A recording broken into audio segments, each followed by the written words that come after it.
Assalomu alaykum qadrli tomoshabinlar va kanalimiz a'zolari. Bugungi mavzumiz ko'pchilikni birdek qiziqtirayotgan, hatto ba'zilarning uyqusini ham o'g'irlayotgan, turli savollarga sabab bo'layotgan bir muhim yangilik haqida. So'nggi paytlarda internetda, ijtimoiy tarmoqlarda bir gap qulog'imizga tez-tez chalinmoqda. Pensiya 55 yoshdan bo'ldi demiş, yangi qonun qabul qilinganmish. Bu xabar rostmi? Agar rost bo'lsa, kimlarga tegishli? Agar yolg'on bo'lsa, nega bunday mish-mishlar tarqalmoqda? Bugun biz aynan mana shu masalaga chuqur nazar tashlaymiz. Ishonchim kamilki, bu ma'lumot har bir fuqaro uchun, ayniqsa pensiya yoshiga yaqinlashayotganlar yoki oilasida shunday insonlar borlar uchun nihoyatda muhim va hayotiy ahamiyatga ega. Shuning uchun hoziroq kanalimizga obuna bo'lishni, ushbu videoga esa like bosishni unutmang. Bu video sizning kelajagingiz uchun to'g'ri qaror qabul qilishingizda muhim tayanch bo'ladi. Endi esa muammoning ildiziga kelsak. Pensiya tizimi O'zbekistonda doimiy ravishda o'zgarishlar va yangilanishlar ostida bo'ladi. Ilgari, ya'ni an'anaviy tartibga ko'ra aksariyat fuqarolarimiz uchun umumiy belgilangan pensiya yoshi ayollar uchun 55 yoshni, erkaklar uchun esa 60 yoshni tashkil etar edi. Albatta, bu yoshga yetish bilan birga fuqaroning tegishli mehnat stajiga ega bo'lishi ham talab qilinardi. Bu qoida uzoq yillar davomida amalda bo'ldi va ko'pchilik bu tizimga ko'nikib qolgan edi. Biroq so'nggi yillarda, xususan 2020 yildan boshlab pensiya yoshining bosqichma-bosqich oshirilishi jarayoni boshlandi. Yangi tartibga ko'ra ayollar uchun pensiya yoshi yaqin 6 yoshdan boshlab har yili 6 oyga oshirib boriladi va oxir-oqibat 60 yoshga yetadi. Erkaklar uchun esa 6000 yoshdan boshlab xuddi shunday har yili 6 oyga oshiriladi va oxir-oqibat 6005 yoshga yetish ko'zda tutilgan. Bu o'zgarishlar jamiyatda keng muhokamalarga sabab bo'lgan edi. Chunki ko'pchilikning rejalari va kutganlari o'zgarib ketdi. Aynan mana shu davrda, ya'ni pensiya yoshining oshirilishi fonida pensiya 75 yoshdan bo'ldi degan gaplar paydo bo'lishi juda ko'pchilikni chalkashtirib yubordi. Xo'sh, bu nimani anglatadi? Nega bir tomondan pensiya yoshi oshirilayotgan bo'lsa, ikkinchi tomondan 75 yoshdan pensiyaga chiqish haqida gaplar tarqalmoqda? Aslida gap universal ravishda hamma uchun pensiya yoshining pasayishi haqida emas, balki ma'lum bir toifadagi fuqarolar uchun amal qiladigan alohida imtiyozlar va shart-sharoitlar haqidadir. Ya'ni bu umumiy qoidadan istisnolar mavjud bo'lib, xalq orasida mana shu istisnolar yangi qonun qabul qilindi. Pensiya 25 yoshdan bo'ldi degan tushuncha bilan noto'g'ri talqin qilinmoqda. Biz bugun mana shu noaniqliklarga to'liq oydinlik kiritamiz. Birinchi asosiy qismga o'tamiz. Kimlar 55 yoshda pensiyaga chiqa oladi va nimalarni bilish kerak? Pensiya qonunchiligimizda umumiy qoidalardan istisno tariqasida belgilangan bir qator holatlar mavjud bo'lib, mana shu holatlarda fuqarolar belgilangan umumiy yoshdan oldinroq, jumladan ayollar 55 yoshdan, erkaklar esa ba'zi hollarda undan ham oldinroq pensiyaga chiqish huquqiga ega bo'ladilar. Bu yangi qonun deb atalayotgan narsa aslida mavjud qonunchilikka kiritilgan aniqliklar, ba'zi imtiyozlarning kengaytirilishi yoki jamiyatda kamroq ma'lum bo'lgan qoidalarning qayta eslatilishi hisoblanadi. Kimlar uchun bu muhim? Birinchi navbatda quyidagi toifadagi fuqarolar diqqat bilan eshitishlari kerak. Mehnat sharoiti o'ta zararli va o'ta og'ir bo'lganda ishlagan fuqarolar. Bu toifaga kon sanoati, metallurgiya, kimyo sanoati, portlovchi moddalar bilan ishlash, yuqori haroratli sexlar, yer osti ishlari kabi sohalarda mehnat qilganlar kiradi. Bunday ishlarda band bo'lgan fuqarolar uchun pensiya yoshini pasaytirish ularning sog'lig'iga va hayotiga zararli sharoitlarda ishlaganliklari uchun beriladigan bir turdagi kompensatsiyadir. Misol, Akmal aka 55 yoshda 25 yildan buyon metall eritish sexida, ya'ni o'ta zararli va og'ir sharoitlarda ishlaydi. Uning mehnat daftarchasida barcha ma'lumotlar to'g'ri kiritilgan va ish joyidan mehnat sharoitining zararli ekanligini tasdiqlovchi hujjatlar mavjud. An'anaviy qoidaga ko'ra erkaklar 60 yoshdan pensiyaga chiqqani uchun u yana 5 yil ishlashi kerakdek tuyulishi mumkin. Ammo yangi o'zgarishlar va mavjud imtiyozlar asosida Akmal aka 55 yoshdan pensiyaga chiqish huquqiga ega. Buning uchun uning o'ta zararli sharoitlardagi mehnat staji 10 yildan kam bo'lmasligi va umumiy mehnat staji 25 yildan kam bo'lmasligi talab etiladi. Akmal akaning staji bu talablarga javob beradi. Shuning uchun u belgilangan pensiya yoshidan 5 yil oldin pensiyaga chiqishi mumkin. uning pensiyasi hisob kitob qilinayotganda oxirgi 5 yildagi maoshi yoki umrining istalgan 5 yillikdagi maoshi hisobga olinadi. Agar u o'rtacha 5 million so'm maosh olgan bo'lsa, uning pensiyasi ham shunga mutanosib ravishda yuqori bo'ladi. 2. Nogironligi bo'lgan bolalarning onalari yoki vasiylari. Bu toifa O'zbekistonning ijtimoiy siyosatida alohida o'rin tutadi. Jamiyatimizda nogironligi bo'lgan bolalarni tarbiyalayotgan onalarga katta e'tibor qaratiladi. Chunki ularning zimmasida 2 barobar katta mas'uliyat bor. Ham bolani parvarish qilish, ham oilani ta'minlash. Bu onalar uchun 55 yoshdan pensiyaga chiqish imkoniyati mavjud. Misol, Dilfuza opa 27 yoshda 5 farzandi bor.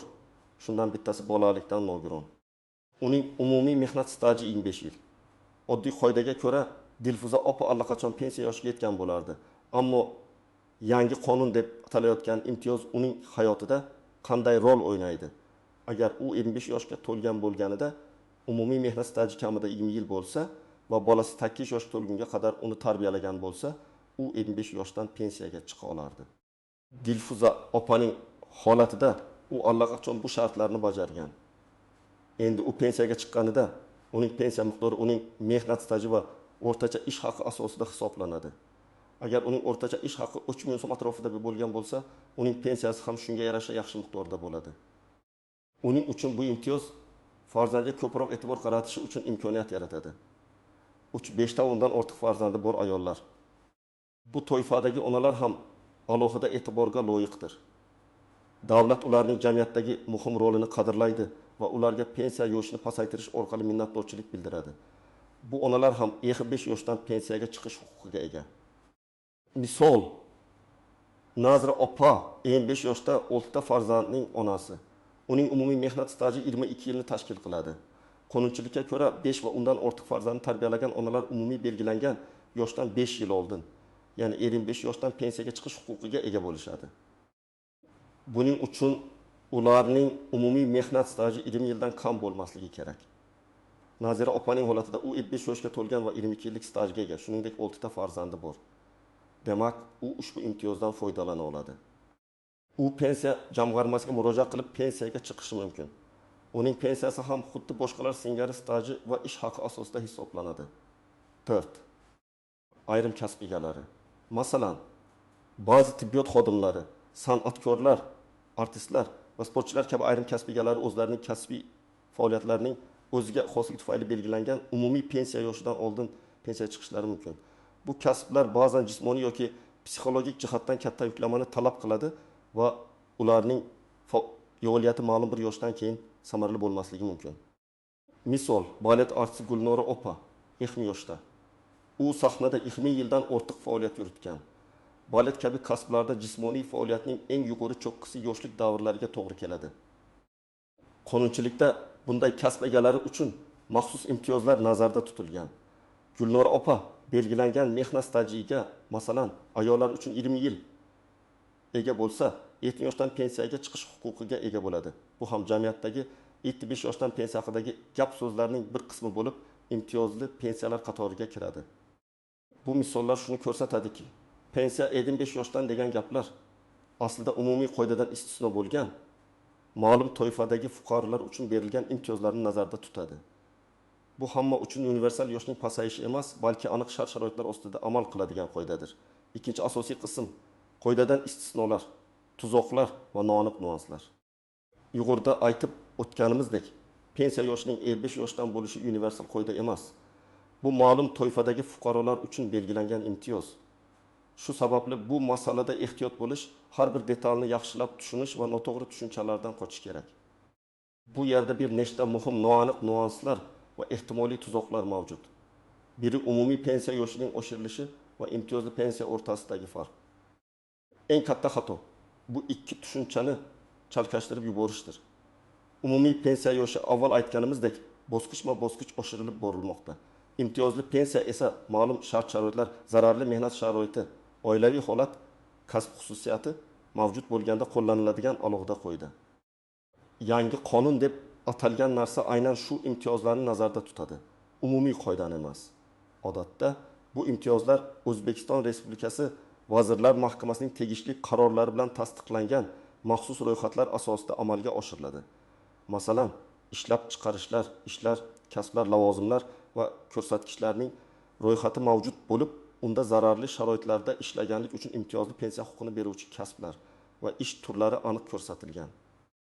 Agar sizning kasbingiz shu ro'yxatda bo'lmasa, siz imtiyozli pensiyaga da'vo qila olmaysiz. 2. Mehnat stajining ahamiyati. Hattoki imtiyozli toifaga kirgan taqdirda ham belgilangan minimal mehnat stajiga ega bo'lish majburiydir. Masalan, 5 farzandi bor onalar uchun 20 yil, nogiron bolasi bor onalar uchun ham 20 yil umumiy mehnat staji talab qilinadi. Zararli sharoitlarda ishlagan erkaklar uchun kamida 25 yil umumiy staj. Shundan eng yili zararli sharoitlarda ishlangan bo'lishi shart. Agar staj yetarli bo'lmasa, imtiyozli pensiya olish huquqi paydo bo'lmaydi. Bu yerda bir nuans bor. Ba'zida fuqarolar o'zlarining mehnat daftarchalaridagi yozuvlarga yetarlicha e'tibor bermaydilar. Natijada pensiya jamg'armasiga murojaat qilganda staj tasdiqlanmay qolishi mumkin. Ba'zi ish joylarida, ayniqsa xususiy sektorda ishga rasman joylashmasdan qo'lga ishlash holatlari uchraydi. Bunday holatlar kelajakda katta muammolarni keltirib chiqaradi. Chunki bu davrlar stajga qo'shilmaydi va bu pensiya miqdoriga ham, unga chiqish imkoniyatiga ham salbiy ta'sir ko'rsatadi. Hujjatlarni to'g'ri rasmiylashtirishning ahamiyati. Imtiyozli pensiyaga chiqish uchun nafaqat tegishli toifaga kirish, balki barcha zarur hujjatlarni to'g'ri va to'liq taqdim etish ham muhimdir. Bularga mehnat daftarchasi, pasport, bolalarning tug'ilganlik haqidagi guvohnomalari, tibbiy ma'lumotnomalar, agar nogironlik bo'lsa, nikoh guvohnomasi va boshqalar kiradi. Eng ko'p uchraydigan muammo mehnat daftarchasidagi xatolar yoki noto'g'ri yozuvlar. Agar ism-sharifda harf tushib qolgan bo'lsa, tug'ilgan sanada xatolik bo'lsa yoki ish joyining nomi noto'g'ri yozilgan bo'lsa, bu stajni tasdiqlashda katta qiyinchiliklarga olib kelishi mumkin. Bu kabi xatolarni pensiyaga chiqishdan ancha oldin tuzatib qo'yish zarur. Aks holda siz pensiya rasmiylashtirayotgan paytda bir hujjat uchun sudga murojaat qilish yoki arxivdan ma'lumot yig'ish bilan vaqtingizni va asablaringizni sarflashingizga to'g'ri keladi. 4. Pensiya miqdorini hisoblash nuanslari. Imtiyozli pensiyaga chiqqanda pensiya miqdori umumiy pensiya kabi hisoblanadi. Ya'ni fuqaroning umumiy mehnat staji pensiya olinishidan oldingi oxirgi 10 yillikdagi ish haqining ketma-ket istalgan 5 yillikdagi o'rtacha ish haqi hisobga olinadi. Agar siz imtiyozli pensiyaga chiqishga loyiq bo'lsangiz, lekin stajingiz kam bo'lsa, bu pensiya miqdoriga salbiy ta'sir qiladi. Ba'zi fuqarolar pensiya yoshiga ertaroq chiqsam, pensiya miqdori ham kamroq bo'ladi deb o'ylashadi. Bu har doim ham to'g'ri emas. Agar sizning stajingiz va ish haqingiz yetarli bo'lsa, pensiya miqdori ham shunga yarasha yaxshi bo'ladi. Asosiy e'tibor staj va ish haqiga qaratiladi. Shuningdek, 2019 yildan boshlab joriy etilgan pensiya hisoblashning yangi mexanizmi, ya'ni pensiya ballari tizimi ham pensiya miqdoriga ta'sir qiladi. Qanchalik ko'p bol yigsangiz, pensiyangiz ham shunchalik yuqori bo'ladi. Ball esa to'langan ijtimoiy soliq miqdoriga bog'liq. Shuni unutmangki, bu yangi qonun atamasi asosan yuqorida sanab o'tilgan istisno holatlarga ishora qiladi va umumiy pensiya yoshining hamma uchun 55 yoshga qaytish haqida emas. Shuning uchun bu mish-mishlarga butunlay ishonib, o'zingizni noto'g'ri yo'lga boshlamang. 3-asosiy qism amaliy maslahatlar. Siz nima qilishingiz kerak?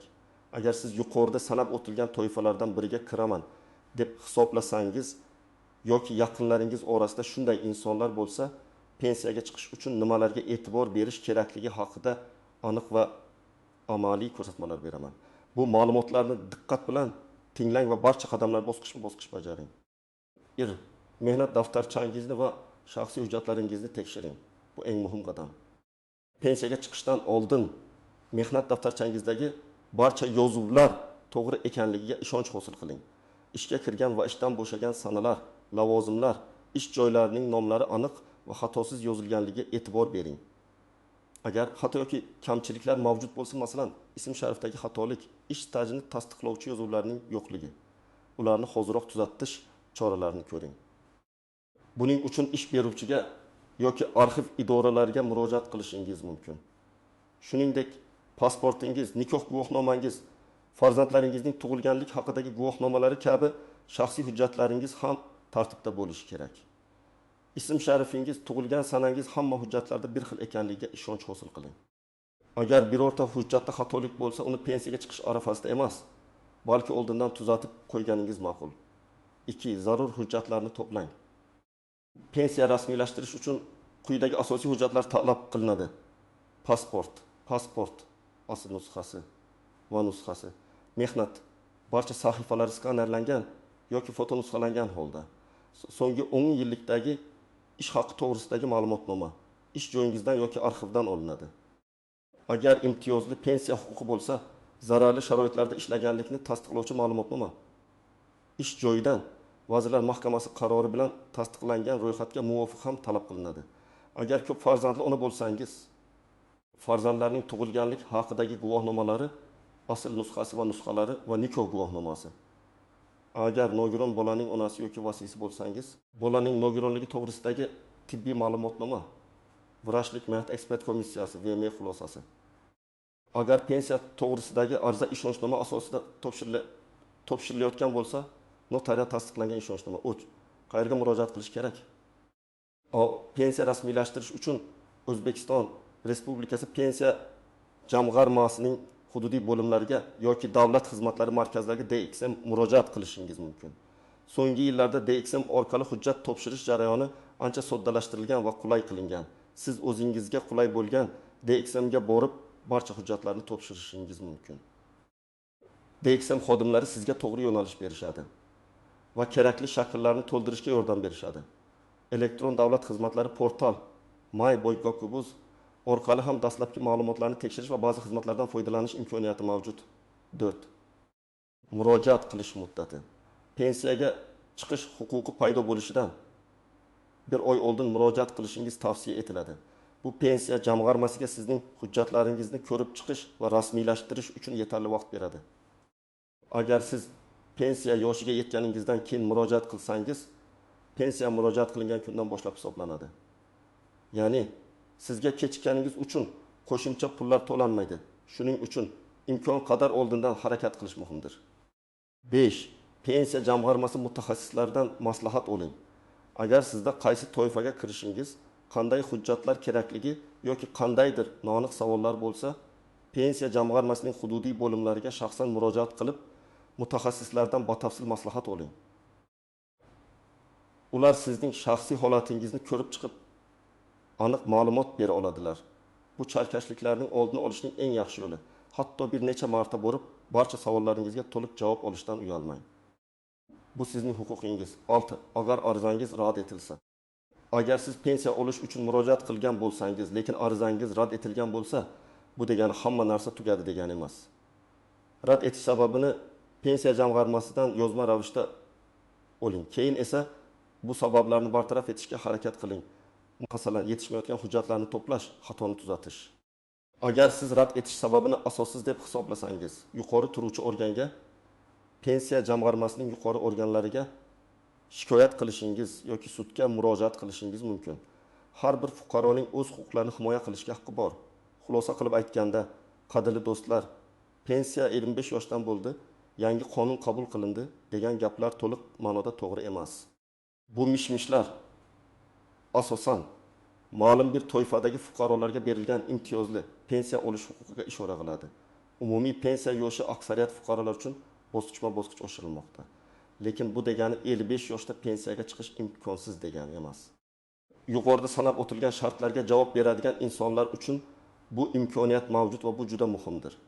Shuning uchun sizning vazifangiz o'z holatingizni chuqur tahlil qilish, kerakli hujjatlarni tayyorlash va to'g'ri joyga murojaat qilish. Bilimli bo'ling, huquqlaringizni biling va ulardan foydalanishdan qo'rqmang.